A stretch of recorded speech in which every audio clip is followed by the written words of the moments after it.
মাত্র 3টে উপকরণ দিয়ে যদি এত সুন্দর রেসিপি হয় তাহলে তো আর কোনো কথাই হবে না। হ্যাঁ, ঠিকই বলছি, মাত্র এই 3টে জিনিস দিয়ে আজকের রেসিপিটা একদম দুর্দান্ত। তো চলো ভিডিওটা স্টার্ট করা যাক। প্রথমেই নিয়েছি এখানে মটর, বুট আর সবুজ মটর। তো এই 3টের আজকে আমি রেসিপি বানাবো আর খেতে অসাধারণ লাগে। আর এটা কিন্তু খুবই পরিষ্কার, আর এটা আমার কোনো বাছাবাছি প্রয়োজন নেই। তো এটা আমি ডাইরেক্ট ওই জলে ভিজিয়ে দেব এক রাত। এটা কিন্তু ভিজিয়ে রেখে দিতে হবে। আর আজকের যে রেসিপিটা বানাচ্ছি সেটা খুবই সিম্পল, প্যাকেট মশলা ছাড়া আজকের এই রেসিপিটা বানাচ্ছি আর খেতে অসাধারণ হয়, একদম দোকানের মতো। আপনারা চাইলে এই 3টে আলাদা আলাদা করে বানাতেই পারো, তবে আজকে আমি এই 3টে মিক্স করে বানাবো। এই মিক্স করে বানানোটা বেশি ভালো লাগে, সেই জন্য এইভাবে আমি বানাচ্ছি। 3টেই সুন্দরভাবে মিশিয়ে নেব, তারপর এটার মধ্যে জল দিয়ে আমি এক রাত এটা ভিজিয়ে রাখবো। আপনাদের যদি হাতে সময় না থাকে তাহলে ওই 4 থেকে 3 ঘন্টা ভেজানো হয়ে যাবে একদম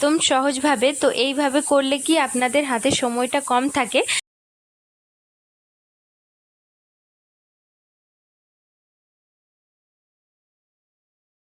পরিমাণ মতো জল দিয়ে এটা ভালোভাবে নাড়াচাড়া করে নেব, কারণ এটার মধ্যে না হালকা হালকা ছোট ছোট পোকা মাকড় কিছু যদি থাকে তাহলে কিন্তু নাড়াচাড়া করলে ভেসে উঠে যাবে, সেই জন্য কিন্তু এটা ভালো করাটা।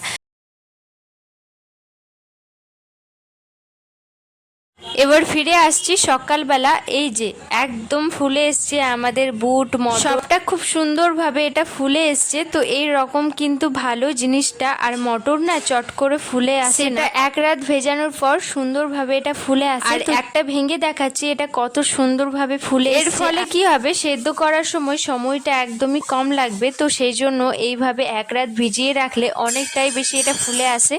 এবার এটা সেদ্ধ করার জন্য কুকারে আমি দিয়ে নিচ্ছি, আর তারপর এটার মধ্যে আমি নর্মাল জল সেদ্ধ করে নেব। হ্যাঁ, তবে বলে দিই, যদি 1 চামচ এটার মধ্যে লবণ দিয়ে দাও তাহলে কিন্তু খুবই তাড়াতাড়ি এটা সেদ্ধ হবে। তাছাড়া বেকিং সোডা বা বেকিং পাউডার দিলে আরও তাড়াতাড়ি এটা সেদ্ধ হবে। হ্যাঁ, তবে ওই টেস্টটা আসবে না, সেই জন্য যদি ইচ্ছে হয় তাহলে শুধুমাত্র লবণ দিয়ে এটা সেদ্ধ করে নিতে পারো তাড়াতাড়ি।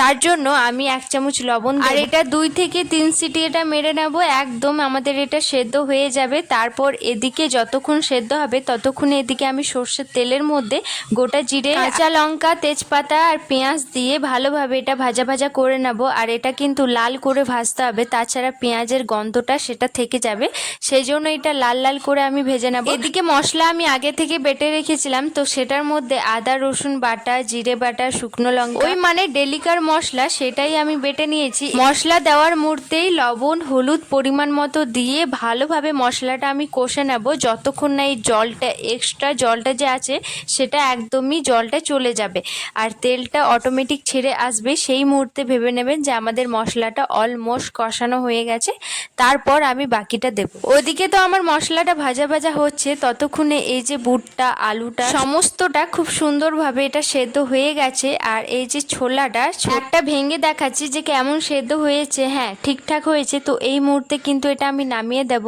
আর এটা কিন্তু 2 থেকে 3 সিটি অবশ্যই মারিয়ে নেবেন। আপনাদের কুকারের অনুযায়ী আপনারা সিটি দিয়ে দেবেন। মশলাটা অর্ধেকটা কষানো হয়ে গেছে, এবার বুট মটরটা দিয়ে সমস্তটা ভালোভাবে ভাজা ভাজা করে নেব। আর অর্ধেক মশলার যে গন্ধটা সেটা কিন্তু চলে গেছে, আর অর্ধেক মশলার গন্ধটা সেটা কিন্তু আছে। তো সেই জন্য এটা আমি হালকা, গ্যাসটা একদম লো থাকবে, সেই মুহূর্তে এটা ভাজা ভাজা করে নেব। আপনারা চাইলে এই মুহূর্তে এটা নামিয়ে দিতে পারো, তবে এটা বুট মশলা হয়ে গেল। হ্যাঁ, আপনাদের যদি ইচ্ছে হয় তাহলে এটার মধ্যে আলু অ্যাড করে একটু গ্রেভি গ্রেভি রাখতেই পারো, তবে ওটাই আমি করব। একটু কটা সেদ্ধ আলু দিয়ে একটু ভাজা ভাজা করে নিয়ে ওটার মধ্যে জল দিয়ে দেবো। আলুটা আমি একদমই গোটা গোটা রাখবো না, আলুটা আধ ভাঙা করে নেব, তারপর এটার মধ্যে জল দিয়ে দেবো। ব্যাস, একদম তৈরি হয়ে গেল এই রেসিপিটা, আমার সিম্পল রেসিপি। এই যে একদম তৈরি হয়ে গেল এই রেসিপিটা, আর কিছুই লাগবে না। হ্যাঁ, যদি আপনাদের মনে হয় এই মুহূর্তে আপনারা অবশ্যই নামিয়ে নিতে পারো, এটাও খেতে ভালো লাগে। তবে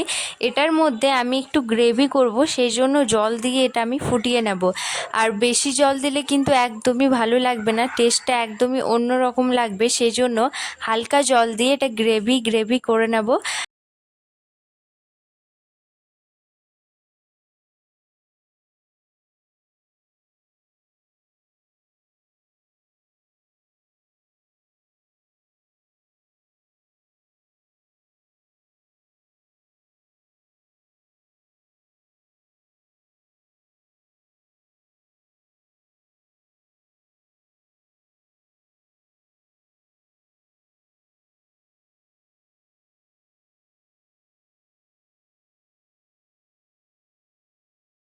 তাহলে কেমন লাগলো আমার এই রেসিপিটা অবশ্যই কমেন্ট করে জানাবেন। আবার আসছি নেক্সট ভিডিও নিয়ে। বাই, রাধে রাধে। সবাই ভালো থেকো, সাবধানে থেকো।